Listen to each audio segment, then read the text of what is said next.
Hello friends, നമസ്കാരം. പുതിയൊരു വീഡിയോയിലേക്ക് എല്ലാവർക്കും സ്വാഗതം. ഞാൻ നിമ്മി അനിൽ. ഇന്ന് ഞാനിവിടെ വന്നിരിക്കുന്നത് ഒരു ബിരിയാണിയുടെ റെസിപ്പിയുമായിട്ടാണ്. വെട്ടിക്കൂട്ട് തട്ടിക്കൂട്ട് ബിരിയാണി എന്നാണ് ഇതിന് പറയുന്നത്. ഈ പേര് ഞാൻ തന്നെ ഇട്ടതാണ്. അതുപോലെ തന്നെ ഇത് കഴിക്കാനും നല്ല ടേസ്റ്റാണ്. നമുക്ക് വളരെ പെട്ടെന്ന് ഉണ്ടാക്കാവുന്നതാണ്. ഒരു ഹെൽത്തി ആയിട്ടുള്ള ബിരിയാണിയാണ്. അപ്പോൾ വീഡിയോ സ്കിപ്പ് ചെയ്യാതെ അവസാനം വരെ കാണുക. അതിനായിട്ട് ഞാനിവിടെ 1/2 കിലോ ബീഫാണ് എടുത്തിരിക്കുന്നത്, എല്ലോട് കൂടിയ ബീഫ്. ഇനി ഇത് നമുക്കൊന്ന് വേവിച്ചെടുക്കണം. അതിനൊരു കുക്കറിൽ ഞാൻ 1 ടീസ്പൂണ് കുരുമുളക് പൊടിയും അതുപോലെ തന്നെ 1/2 ടീസ്പൂണ് മഞ്ഞൾപ്പൊടിയും കൂടി ഇട്ട് നമുക്കിതൊന്ന് നല്ലതായിട്ട് വേവിച്ചെടുക്കാം. ബീഫ് വേവുന്ന സമയം കൊണ്ട് നമുക്ക് ബിരിയാണിക്കുള്ള മസാല റെഡിയാക്കിയെടുക്കാം. അതിനായിട്ട് ഞാനൊരു പാൻ അടുപ്പിൽ വെച്ച് ഒരു 3 ടേബിൾ സ്പൂണ് ഓയിൽ ഒഴിച്ചു കൊടുത്തിട്ടുണ്ട്. ഇത് ഞാൻ ഓൾറെഡി കുറച്ച് സവാള വറുത്ത് കോരിയിട്ടുണ്ടായിരുന്നു. ആ ഓയിലാണ് ചേർത്ത് കൊടുത്തിരിക്കുന്നത്.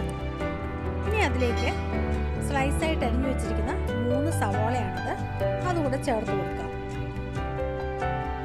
അതിനുശേഷം ഒരു സ്വല്പം ഉപ്പും കൂടെ ചേർത്ത് നമുക്കിതൊന്ന് വഴറ്റിയെടുക്കാം. ഉപ്പ് ചേർത്ത് കൊടുക്കുമ്പോൾ നമുക്ക് പെട്ടെന്ന് തന്നെ സവാള വഴണ്ടി കിട്ടും. അതിനുവേണ്ടിയാണ് ഇതുപോലെ ഉപ്പ് ചേർത്ത് കൊടുക്കുന്നത്. ഇപ്പം നമ്മുടെ സവാള ഏകദേശം ഒന്ന് വഴണ്ടി വന്നിട്ടുണ്ട്. ഈ സമയത്ത് നമുക്ക് അതിലേക്കൊരു 2 ടീസ്പൂണ് ജിഞ്ചർ ഗാർലിക് പേസ്റ്റ് ചേർത്ത് കൊടുക്കാം. ഇതില്ലാന്നുണ്ടെങ്കിൽ ചെറുതായിട്ട് കുത്തി അരിഞ്ഞിട്ട് ചേർത്ത് കൊടുത്താലും മതി. ഇനി ഈ ബിരിയാണിയിലേക്കുള്ള കുറച്ച് വെജിറ്റബിൾസ് ഇതുപോലെ അരിഞ്ഞു വെച്ചിട്ടുണ്ട്. പൊട്ടറ്റോ ഏകദേശം ഈ ഒരു വലിപ്പത്തിലാണ് എടുത്തിരിക്കുന്നത്. അതുപോലെ തന്നെ കോളിഫ്ലവർ, പിന്നെ എടുത്തിരിക്കുന്നത് കൂസ, പിന്നെ എടുത്തിരിക്കുന്നത് ക്യാരറ്റ്. ഏകദേശം എല്ലാം ഈ ഒരു വലിപ്പത്തിൽ വേണം നമ്മൾ അരിഞ്ഞെടുക്കാൻ വേണ്ടി. പിന്നെ 2 പച്ചമുളകുണ്ട്, അത് നമ്മൾ കീറിയിട്ടില്ല. ഇനി ഈ വഴണ്ടു വന്ന സവോളയിലേക്ക് നമ്മൾ പൊട്ടറ്റോയും അതുപോലെ തന്നെ ക്യാരറ്റും കൂടെ ചേർത്ത് കൊടുത്തൊന്ന് വഴറ്റിയെടുക്കാം. അതെന്തിനാണ് അങ്ങനെ ചെയ്യുന്നതെന്ന് വെച്ചാൽ നമ്മൾ ബിരിയാണിയിൽ ഇട്ട് ഇളക്കുമ്പോഴത്തേക്കിന് അത് കുഴഞ്ഞു പോവാതിരിക്കാൻ വേണ്ടിയാണ് നമ്മൾ ഇതുപോലെ ആദ്യമേ ഇതുപോലെ വഴറ്റിയെടുക്കുന്നത്. ഇനി നമുക്കിതിലേക്ക് മസാലകൾ ചേർത്ത് കൊടുക്കാം. 1 ടേബിൾ സ്പൂൺ കാശ്മീരി മുളക് പൊടി, 2 ടേബിൾ സ്പൂൺ മല്ലിപ്പൊടി, 1 teaspoon meet masala, 1 teaspoon garam masala, 1/2 teaspoon നല്ല ജീരകം, അതായത് ക്യുമിൻ സീഡ്, പിന്നെ സ്വല്പം മഞ്ഞൾപ്പൊടി. പിന്നെ അതിലേക്ക് ചേർക്കുന്നത് 2 കഷ്ണം കറുവാപ്പട്ട, 2 ഗ്രാമ്പൂ, അതുപോലെ തന്നെ ഒരു തക്കോലം, പിന്നെ ചേർത്തത് 2 ഏലക്ക. ഇത്രയും ചേർത്ത് നമുക്ക് ഈ മസാലകളെല്ലാം കൂടെ നല്ലതായിട്ടൊന്ന് വഴറ്റാം. ഇപ്പം നമ്മുടെ മസാലയുടെ മണമൊക്കെ ഒന്ന് മാറി വരുന്നുണ്ട്. കണ്ടോ, കളറൊക്കെ ഒന്ന് മാറിയിട്ടുണ്ട്. ഈ സമയത്ത് നമുക്കതിലേക്ക് ഒരു വലിയ തക്കാളി ഇതുപോലെ സ്ലൈസായിട്ട് അരിഞ്ഞതാണ് ചേർത്ത് കൊടുക്കുന്നത്. ഇനി നമുക്കതൊന്ന് മൂടി വെച്ച് നമ്മുടെ തക്കാളിയൊക്കെ ഒന്ന് വഴണ്ടി വരണം. അതിനായിട്ട് നമുക്ക് ഒരു 5 മിനിറ്റ് ഇതുപോലെ മൂടി വെച്ചൊന്ന് വേവിക്കാം. ഇപ്പം നമ്മുടെ തക്കാളിയിൽ നിന്നൊക്കെയുള്ള വെള്ളം ഇറങ്ങി എണ്ണയൊക്കെ ഒന്ന് ഏകദേശം തെളിഞ്ഞു വരുന്നുണ്ട്.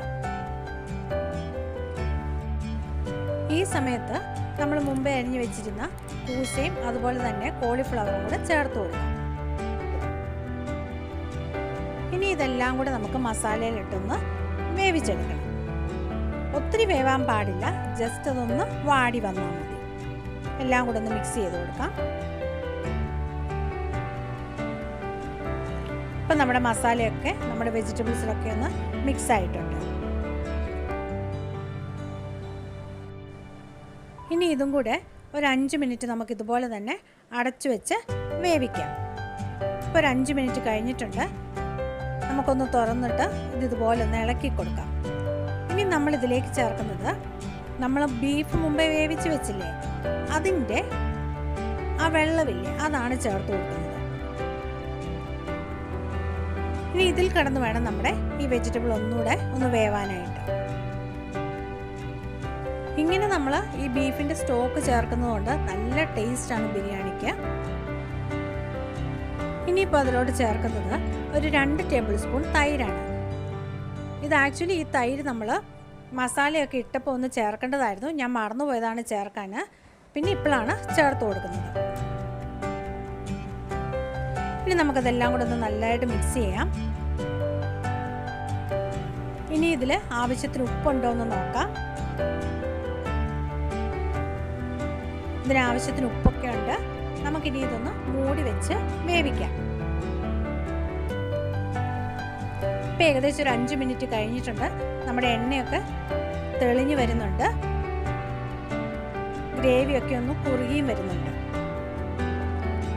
അതുപോലെ കഷ്ണങ്ങളൊക്കെ വെന്തോന്നൊന്ന് നോക്കണം. ഇതുപോലെ നമ്മളൊന്ന് മുറിച്ച് നോക്കുക. അപ്പം മുറിഞ്ഞു വരുന്നുണ്ടെങ്കിൽ അതെല്ലാം ഏകദേശം ഒന്ന് വെന്തിട്ടുണ്ട്. ഈ സമയത്ത് തന്നെ നമ്മൾ ഇതിലോട്ട് ചേർക്കുന്നത് നമ്മൾ മുമ്പേ വേവിച്ച് വെച്ചിരുന്ന ബീഫാണ്. എല്ലോട് കൂടിയ ബീഫാണ്. അത് ചേർക്കാൻ വേണ്ടി പ്രത്യേകം ശ്രദ്ധിക്കണേ. ഇനി നമുക്കിതെല്ലാം കൂടെ ഈ ഗ്രേവിയിൽ ഇട്ടതൊന്ന് മിക്സ് ചെയ്തെടുക്കാം. ഒരു 10 മിനിറ്റ്സ് മുമ്പിൽ കുറച്ച് കാഷ്യൂ ഇതുപോലെ ഞാൻ കുതുക്കാൻ വെച്ചിട്ടുണ്ടായിരുന്നു. അത് കുതുന്നതിന് ശേഷം നല്ലതായിട്ട് പേസ്റ്റ് പോലെ അരച്ച് കാഷ്യൂ പേസ്റ്റാണ് ഇപ്പം ഞാൻ ചേർത്ത് കൊടുക്കുന്നത്. കാഷ്യൂ പേസ്റ്റിന് നമ്മുടെ ഗ്രേവി നല്ലതായിട്ട് കുറുകി വരും. അതുപോലെ തന്നെ നല്ലൊരു റിച്ചും അതുപോലെ തന്നെ കഴിക്കാൻ നല്ല ടേസ്റ്റുമാണ്. ഇനി ഇതെല്ലാം കൂടെ നമുക്ക് നല്ലതായിട്ടൊന്ന് മിക്സ് ചെയ്ത് കൊടുക്കാം. ഇപ്പോൾ കാണുമ്പം തന്നെ അറിയാം നമ്മുടെ ഗ്രേവിയൊക്കെ നല്ലതായിട്ട് കുറുകി വരുന്നുണ്ട്. ഇപ്പോൾ ഈ ഗ്രേവിയൊക്കെ നല്ലതായിട്ട് തിളച്ച് വരുന്നുണ്ട്. ഈ സമയത്ത് നമുക്ക് കുറച്ച് മല്ലിയില അതിൻ്റെ മുകളിലായിട്ട് സ്പ്രെഡ് ചെയ്ത് കൊടുക്കാം. അതിനുശേഷം ഞാൻ കുറച്ച് സവാള വറുത്ത് വെച്ചിരുന്നു. അതും കൂടെ ഇതുപോലെ ചേർത്ത് കൊടുക്കുകയാണ്. സവാള വറുത്തത് ചേർത്ത് കൊടുക്കുമ്പോൾ നമ്മുടെ കറിക്ക് നല്ലൊരു ടേസ്റ്റും നല്ലൊരു ഫ്ലേവറുമാണ്. അതിനുവേണ്ടിയാണ് ചേർത്തത്. ഇത് തികച്ചും ഓപ്ഷണലാണ്. അങ്ങനെ നമ്മുടെ ബിരിയാണിക്കുള്ള ഗ്രേവി റെഡി ആയിരിക്കുകയാണ്. ഇതിവിടെ ഇരിക്കട്ടെ. ഇനി നമുക്ക് ബിരിയാണിക്കുള്ള റൈസ് റെഡിയാക്കണം. അതിനായിട്ട് ഞാനിവിടെ ഒരു പാത്രത്തിൽ എത്ര റൈസ് എടുക്കുന്നോ അതിനാവശ്യത്തിനുള്ള വെള്ളം എടുത്തിട്ടുണ്ട്. ഇനി അതിലേക്ക് ഞാൻ കറുവാപ്പട്ട, ഗ്രാമ്പൂ, ഏലക്ക ഇതെല്ലാം ചേർത്ത് കൊടുത്തിട്ടുണ്ട്. അതിനുശേഷം അതിലേക്ക് ലെമൺ ജ്യൂസ് ചേർത്ത് കൊടുക്കാം. വെള്ളം തിളച്ച് വരുമ്പോൾ അതിലേക്ക് നമ്മൾ കഴുകി വെച്ചിരിക്കുന്ന റൈസ് ചേർത്ത് കൊടുക്കുക. ഞാനിവിടെ ബസുമതിയുടെ ലോങ് റൈസാണ് എടുത്തിരിക്കുന്നത്. ഇനി അതിലേക്ക് ആവശ്യത്തിന് ഉപ്പ് ചേർത്ത് കൊടുക്കുക. എന്നിട്ട് നമുക്കൊരു സ്പാച്ചിൽ വെച്ചിട്ട് ഇതുപോലെ ഒരു തവി വെച്ചിട്ട് നമുക്കിതുപോലെ ഇളക്കി കൊടുക്കാം. അപ്പം നമ്മുടെ ഉപ്പും അതുപോലെ തന്നെ ലെമൺ ജ്യൂസും എല്ലാം ഒന്ന് പിടിക്കും. ലെമൺ ജ്യൂസ് ഇട്ട് കൊടുക്കുന്നത് നമ്മുടെ റൈസ് ഒട്ടിപ്പിടിക്കാതിരിക്കാൻ വേണ്ടിയാണ്. ഇപ്പം ഏകദേശം ഒരു 9 മിനിറ്റ് കഴിഞ്ഞിട്ടുണ്ട്. അരി വെന്തോ എന്ന് നമുക്ക് നോക്കാം. ഇപ്പോൾ ഒരു 90% വെന്തിട്ടുണ്ട്. നമുക്കിനി ഇത് വെള്ളം ഊറ്റി കളയാം. അതിനുശേഷം നമുക്ക് ദമ്മിട്ടെടുക്കണം. അതിനായിട്ട് ഞാനൊരു പാന് ഇതുപോലെ അടിയിൽ വെച്ചിട്ടുണ്ട്. അതിൻ്റെ മുകളിലാണ് നമ്മൾ ദമ്മിടുന്ന പാത്രം വെച്ച് കൊടുക്കുന്നത്. ഇനി അതിലേക്ക് നമ്മൾ റെഡിയാക്കി വെച്ചിരിക്കുന്ന നമ്മുടെ റൈസ് ചേർത്ത് കൊടുക്കുക. കണ്ടോ, നല്ല പൂ പോലത്തെ റൈസാണ്. ഒട്ടും റൈസ് അങ്ങോട്ടും ഇങ്ങോട്ടും ഒട്ടിയിട്ടില്ല.